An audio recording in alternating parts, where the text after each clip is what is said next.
Welcome back to Purpose Driven Channel.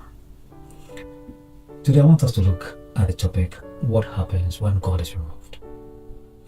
Every society at times removes laws and policies from their constitution, and the purpose why they do that is for them to get favor from their followers. For instance, when there's political campaigns, you could hear aspiring presidents giving hopes and promises that when they are vaulted into power, they are going to abolish something like abortion rule. They are going to abolish something like the marriage laws. They are going to alter it so that it suits a certain group of people. And the reason for them doing that is because they want to get favor from the people. And when those law is removed, they replace it with abortion being acceptable for the society. The same way when we replace God, the question is, what replaces God when we remove Him from society, from our life? What replaces God? One may ask, how do we remove God? For this, I have brought out two categories of people whose life or what they do shows that they have removed God from their life. The first group of people are those who have publicly declared that they are atheists and that there is no God. So for them, they have removed God totally from their life. The second group of people are those that accept the existence of God but walks in a different path. Their ways of life is contrary to the principles of God.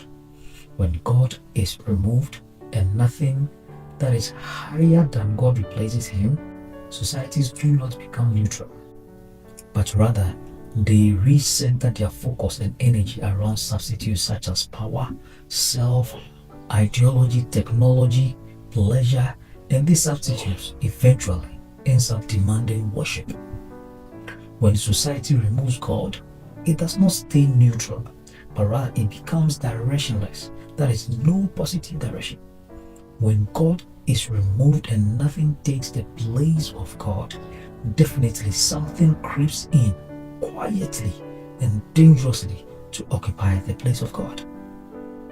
In the Bible, the book of Judges, it can be recounted that there came a time when Israel experienced spiritual collapse, in that they had no king. Israel had no king, no leadership that unified them, and there was no common respected authority as they have neglected God. And this was affirmed in Judges 21 verse 25, which recorded that in those days there was no king in Israel, and everyone did what was right in their own eyes. Judges 17 talks about a man named Micah. In the story, Micah stole his mother's money, and when the mother cursed openly the one who took the money, Micah returns the money to his mother. And you can realize that Micah acted in fear. Okay, he acted out of fear rather than repentance. That he feared that the curse would have effect on him, so he quickly returns the money to his mother. When his mother got the money, she dedicated it to God. Look at what she did. She initially dedicated the money to God. Then after dedicating that money to God, she returned the money, okay? She then took some of the money to make an idol for worship so that she can worship it. This act shows how bled and lost Micah and his mother were.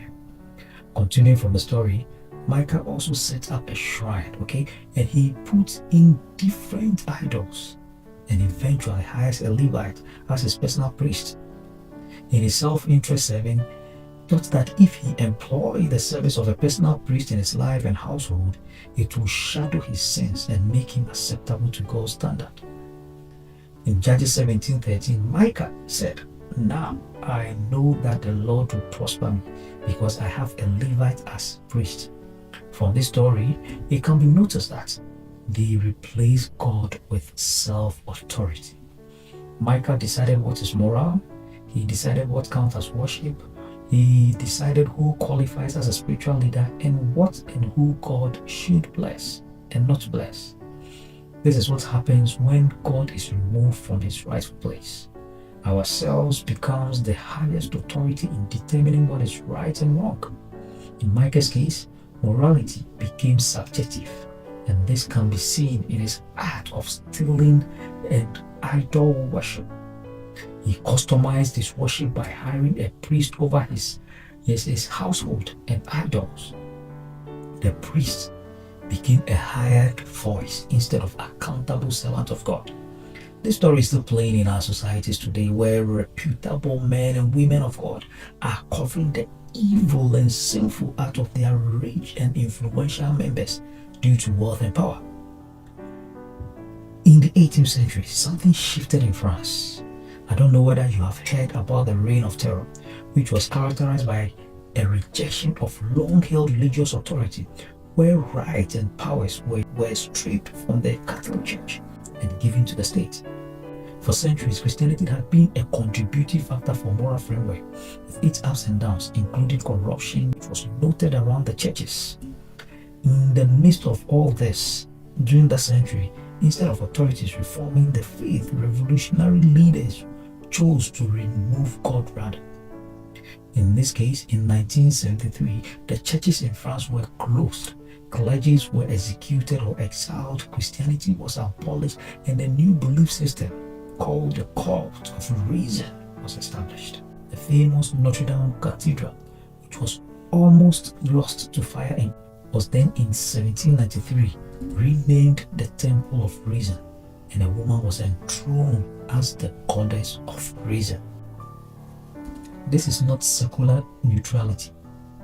It was replacement of worship. God was removed during that era, and reason took his place. What followed was not peace or freedom, but the reign of terror. Over 40,000 people were executed. Neighbors turned against neighbors, and fear became the law. All this happened because when there is no higher moral authority, power defines what is true, and violence becomes justified in the name of progress.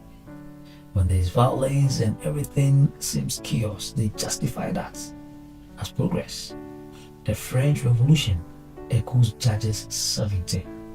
Everyone did what was right in their own eyes.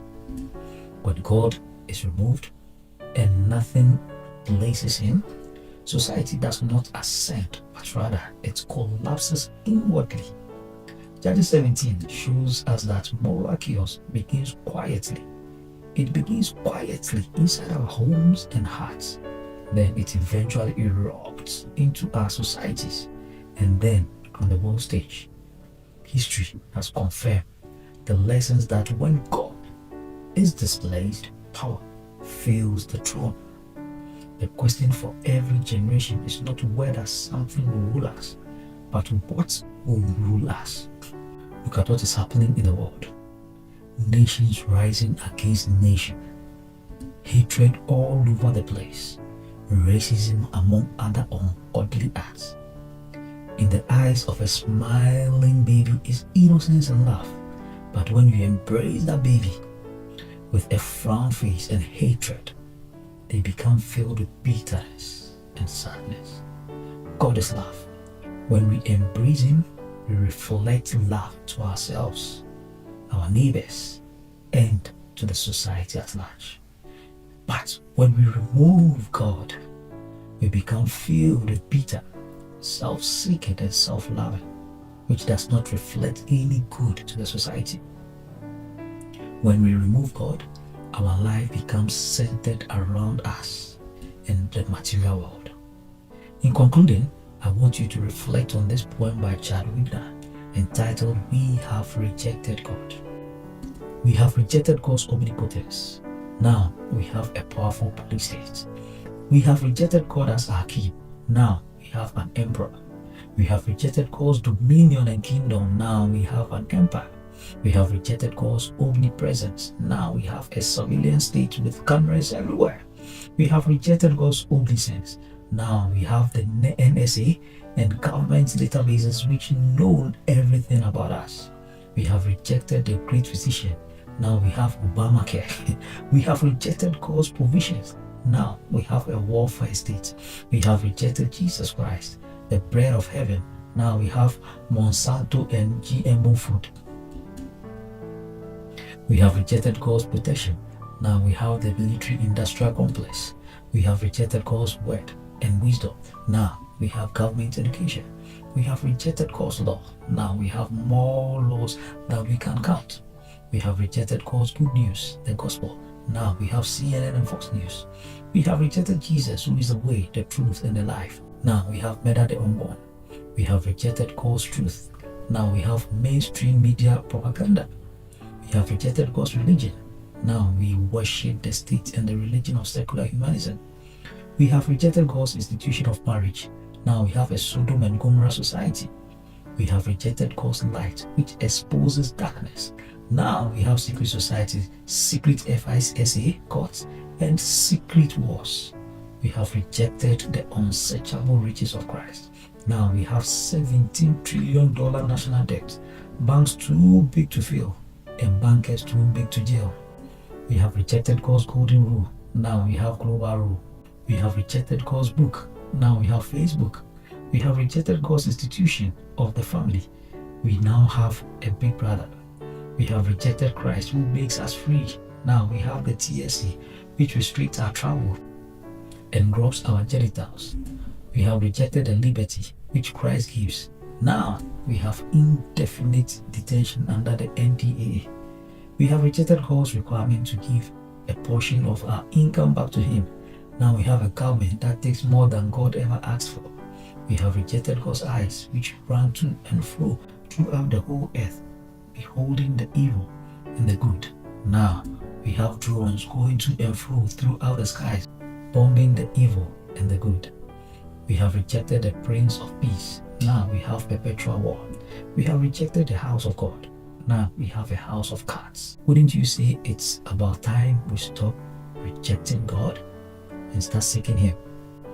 Isaiah 55 verse 6. Let the wicked forsake his way, and the unrighteous man his thoughts, and let him return unto the Lord, and He will have mercy upon him, and to our God, for He will abundantly pardon. So examine yourself. Have you removed God from your life? Among the two groups that we identified, where do you stand? If you have removed God, what have you replaced Him with? Remember, my friend, the way to salvation is through Jesus Christ. As I'm speaking to you, I believe in God. And the truth is, Jesus is the only way. If you have not done so already, kindly like, share the video, and comment your thoughts below. God richly bless you.